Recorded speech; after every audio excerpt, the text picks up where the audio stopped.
So I'm aware that I was supposed to be talking about another upper tier credit card. In this case, it would have been in the form of the Chase Sapphire Reserve. However, I'm noticing a trend within the credit card space, and it can't be ignored. A lot of changes have been made over the course of the past, 13, 14, 15 months, and we're not going to be talking about those changes per se, but what we're going to be talking about is more changes that I think will occur over the course of the next 1 to 2 years. For you see, in case you haven't heard this little bit of a rumor, Citi is considering making a change to the Citi Strata Premier card, which is one of the best middle tier cards out now as it is. So for them to make this change, and I read what could potentially happen, I'm not sure if this will be better than, actually let me rephrase it. It won't be better than what it is right now. But I don't know if it would still be good or if this would be straight up bad. But nevertheless, this got me thinking, what else could we see along the horizon? And I'm going to give you 10 things that I could see happening within the credit card game, from most likely to happen, which is where number 10 is, all the way up to least likely to happen. And also, there's an honorable mention that's going to be, mentioned. So let's not waste any time. Let's get on with this video. Let's go. Okay, so as you all know, we're looking at the top 10 things that I can see happening within the credit card game. So we're not going to waste any time. Let's get things popping off with number 10. And this one, I firmly believe we will see this happening. And that's why it's number 10 on the list. This, to me, is basically a guarantee. Some of you guys may disagree, but we're going to name it first. And then I'm going to talk about why this is definitively happening. So number 10, I can see Bilt allowing us to get more than one of their credit cards. So as it stands right now, you can only get one out of their 3 credit cards. So you got the blue card, the Obsidian card, and the Palladium card. I don't know when. It could be within this year, it could be within next year, but I firmly believe that Bilt will allow us to get more than one of their cards. And that's one of the things that I said in terms of why Bilt 2.0 or 2.1 at this point isn't really that good. The fact that we can only own one card to me is not good. If they were to allow us to own more than one of these cards, like for example the Obsidian with the Palladium card, now we somewhere have a different ball game. Obviously, you still got to deal with the complications, the hidden fees, the hidden policies, and all the confusion and complications, stuff like that. But to own 2 of their cards outright without hitting up somebody to say, yo, add me on as a partner or authorized user rather, to me, that's lame. That's why I believe this is happening. Now, will it happen within the next year or 2? More than likely, yeah. But nevertheless, this is still happening. Number 9, I've talked about it with the Citi Strata Premier card. But if this goes through, I think we're going to see a continuous trend with this one. So number 9, I think we're going to see major changes to the mid-tier credit cards. So mid-tier credit cards, I'm talking about the Chase Sapphire Preferred. Obviously, we got the Citi Strata Premier, and for Capital One, I guess that would be the Venture, I guess. Those are what I look at and say are mid-tier credit cards. I don't know what that would be for American Express. I guess you could say that's the gold card, but with that annual fee, I don't know about that. So we talking about a change in the annual fee from $95 to $195, which is something that I saw in the reports regarding the Citi Strata Premier. We're talking about adding more benefits to offset the annual fee. So we talking about hotel credits and lounge access and TSA pre-check. Well, not necessarily lounge access, but you get the drift. But some of this stuff has already been talked about within the rumors regarding the Citi Strata Premier. And then they basically somewhat adapting a coupon book similar to the likes of the American Express Platinum card and the Chase Sapphire Reserve, amongst other upper tier credit cards. So these mid-tier credit cards are more or less following in the footsteps of the upper tier credit cards. So that's what I mean, for the most part, by major changes coming to mid-tier cards. So if this were to happen, now we would have to look at that green card and say, well, wait a minute, the green card is now cheaper than these mid-tier credit cards, which makes the American Express green card interesting, because if these changes go through in terms of the annual fee going up by $100, we're looking at the green card, which will be $50 lower than these mid-tier cards if these changes go through, which would be interesting. And actually, we're going to talk about the green card later. But let's move on to number 8. Number 8 is going to be interesting here because despite all the changes that I think a number of these credit card companies and banks will make, my number 8 prediction is that at least one of them will not follow everybody else when it comes to their mid-tier card changes. So we're talking about that one bank credit card company taking advantage of what everybody else is doing and remaining the same or making some changes to make their mid-tier card better to the point where they're going to be popular and they're going to gather more customers. So one example of that is Capital One. So let's take a look at Capital One. So where everybody making changes to the upper tier credit cards, or in Citi case, introducing an upper tier credit card where the annual fee is like what? 4, 5, 6, 7, whatever the case may be, to how much it costs, all the complications of all the benefits that's available to try to offset the annual fee, what is good for you, what is tailored for you, what is not tailored for you, but for you to take advantage of all this stuff. Capital One to say, yo, you get $300 in credit, and then every anniversary year, on top of the $300 in credit, we're going to give you 10,000 bonus points. So you're getting $400 effectively, starting with your anniversary year, and the card is still $395. So they didn't make any crazy changes where they added a bunch of more benefits. They didn't raise the annual fee or anything like that. They remained the same. The only change that they made was to their allowance policy. And if you are a solo traveler, like myself, this does not affect you at all. So something like that. So I can see Capital One doing something like that with their mid-tier card, referring to the Venture. I can even see Wells Fargo doing that with their mid-tier card as well, because Wells Fargo is underrated, but more and more people, although a little bit slowly, but nevertheless, more and more people are starting to be familiar with Wells Fargo and are looking at them and saying, wait a minute, we may have to look at them. That is what I mean when I say at least one bank or credit card company will not follow everybody else for the sake of being popular and for the sake of gathering more customers. And I can see Capital One doing that. I can see Wells Fargo's doing that. I don't know about anybody else, but those two are my likeliest of candidates to do that. Now let's move on to number 7. Here's where things are going to get sour, unfortunately. We're talking about redemptions with more or less popular travel partners will get worse. So we kind of seen this to a degree, unfortunately. Capital One is a prime example. If you were to look at their transfer redemption for Japan Airlines, it's a 1-2.75, which is not good.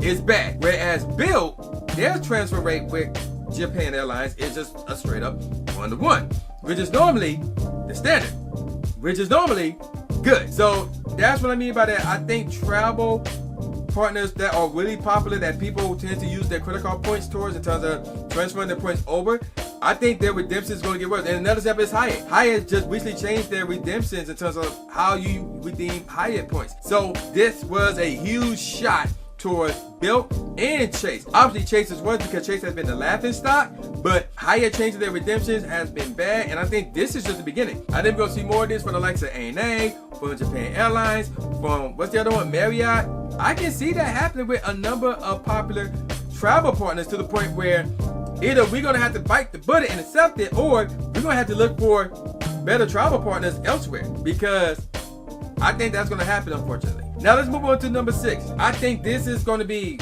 depending on who you are and how you feel about certain banks, this is going to be a huge letdown as well. Number 6, I can see these credit card companies / banks setting up their cards or ecosystems where you have to be more loyal with them. They're going to set up their cards ecosystem to force you to side with them. So what does that mean? That means they may put in some restrictions, some policies that say, hey, if you want to do this with our credit cards, with these points, then you have to be more loyal to us. So they want more loyalty. So an example of this would be Bilt. Not only do Bilt want you to get just one of their 3 credit cards, but they want you to spend a lot of money with that one credit card. So that is an example of you being loyal to Bilt, because the majority of your spends are being done with that one Bilt card. Now granted, if they were to follow my number 10 change and let you own more than one Bilt card, the formula still doesn't change. They would still force you to use their cards the majority of the time over any other card out there. That's what I mean by that. I think other banks will more or less follow suit, because right now Bilt is the talk of the town, whether it's deserved or not. That's another story for another day, but it is the talk of town, and other banks and credit card companies are going to take notice and say, we need to make our customers loyal to us and not to anybody else. So I can see that happening. Although it's going to be difficult for them to pull off, but I can see them making an attempt to do that. Now, let's get on to number 5. So number 5, I'm really not going to like this. I'm really not going to like this. But we have already seen an example of this, but I think that more and more banks are going to do this. So what am I talking about? Other banks / credit card companies will raise the spend requirement for their welcome offers. So we've seen this with American Express with the Platinum card. So that mug went from $8,000 that you have to spend to get as high as 175,000 points. Now they raised that joint from $8,000 to $12,000. Did they raise the amount of time that you have to do that? No, it's still 6 months. I can see American Express doing that with their other cards, and I can see other credit card companies and banks looking at American Express again and copying their formula again. Chase, I'm looking at you. I can see other banks doing that. Oh, I would not be surprised if Chase does this. I would not be surprised if Chase does this at all. So yeah, this would be a huge letdown to the credit card game, because this would be a huge way to more or less crack down on those who are only in the credit card game just to get the points. Now, number 5 brings me straight to number 4, and that is American Express will raise their welcome offer. Now, you're probably wondering, why would they do that after raising their spend requirement? It's a trap. I firmly believe that this is a trap to try and get folks more into American Express. So here's what I think will happen. When other people like Chase and Citi, I don't know about Capital One, hopefully not Capital One, but I would not be surprised if Capital One does as well, copy their formula of raising the spend requirement for the welcome offers. American Express will raise their welcome offer, and by doing that, after everybody else raised their spend requirement, they will draw in more customers, because everybody gonna be like, wait a minute, everybody raised their spend requirements, but they're the only ones who raised their welcome offer. Let's go with them, as in American Express. So that's where number 4 will come into play. So how will they do that? That brings me to number 3. Number 3 in the list, American Express will discontinue the green card. So yes, I can see a scenario where you cannot just walk up and apply to the green card. When you look around at all these videos that talk about American Express, strategies involving American Express and stuff like that, the one constant that you constantly see, more or less, is people ignoring the green card, or people just flat out saying don't get the green card. With that mindset there, I can see American Express canceling the green card. Now, I don't know how realistic that is, because I firmly believe that the ratio of customers in terms of like the representation online in comparison to offline is similar to how Pokemon Go is. You see a bunch of people complain online about the game, but I want to say about 30% of Pokemon Go players are the ones that are online, whether they're complaining or not. Whereas the majority are the ones who are not online, who are not watching the YouTube videos, who are not looking at the infographic to say which Pokemon is best for what and all that jazz. So I believe that's the same here. So while 35% of us are online in terms of the credit card space, in terms of people who are out getting credit cards, the majority of people are not online playing this game. So while I can see the majority wanting the green card, maybe, but at the same time, I can see American Express discontinuing it to the point where you got a product change to it. Outside of that, I can see them canceling the green card. That way, the welcome offer that is normally on the green card can be split amongst the gold and the platinum. I can see that happening. So that's my number 3. Let's get on to number 2. Number 2 is another thing that not a lot of people, especially myself, will be happy about. And I can see banks and credit card companies forcing you to bank with them in order for you to use their points. Now, Chase kind of started this already. So basically, you got to bank with them in order for you to redeem your Chase points in their ecosystem. Now, I can see other banks doing this, Citi especially, American Express, maybe Capital One. I can see that, although it's not as likely as everything that came prior, but I could see a scenario where this will be happening right there. And for people to bank with them, it's easy. Just open up a checking account and,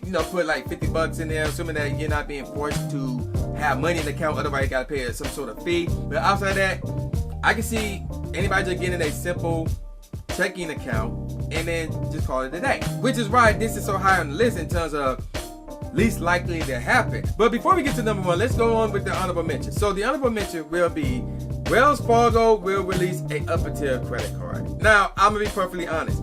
with everything that Wells Fargo's got going on, I do not see them needing to release an up-tier credit card because other people got up-tier credit cards from other companies. So the major ones would be Capital One with the Venture X, Chase with the Sapphire Reserve, and of course American Express with the Platinum card. Now, why I mention these three? Because these three have lounges, like dedicated lounges. So outside of Priority Pass, each one of these have their own lounges. Obviously, the Centurion with American Express, the Capital One Lounge, and the Capital One Landing with Capital One, and the Sapphire Lounge with Chase. Citi don't have their own lounge. Bill don't have their own lounge. So Wells Fargo obviously won't have their own lounge. And it's like, why go to Wells Fargo for up-tier credit card where you got all this going on over here that have lounge access, that have all these benefits and stuff like that? I don't see that happening, which is why this is not on this list. But it's something that we cannot rule out. Now let's move on to number one, speaking of Chase. And this is the least likeliest to happen. But hear me out. Let me say what it is and then hear me out. Chase will get rid of the 524 rule. Now, why do I say that? Chase has been the laughing stock in the credit card game. A lot of people are dropping a lot of videos dogging Chase, and other videos are out there in terms of using other ecosystems, other credit card companies, and trying to, support them and promote them and hype them up at the expense of Chase. So Chase, in my opinion, is the laughing stock right now. They may be the most popular bank in the world. I don't know if that's accurate or not, but they are also the laughing stock in the credit card game. So what way to get rid of that reputation? Get rid of the 524 rule. If Chase would get rid of the 524 rule, now people would look at them and say, wait a minute now.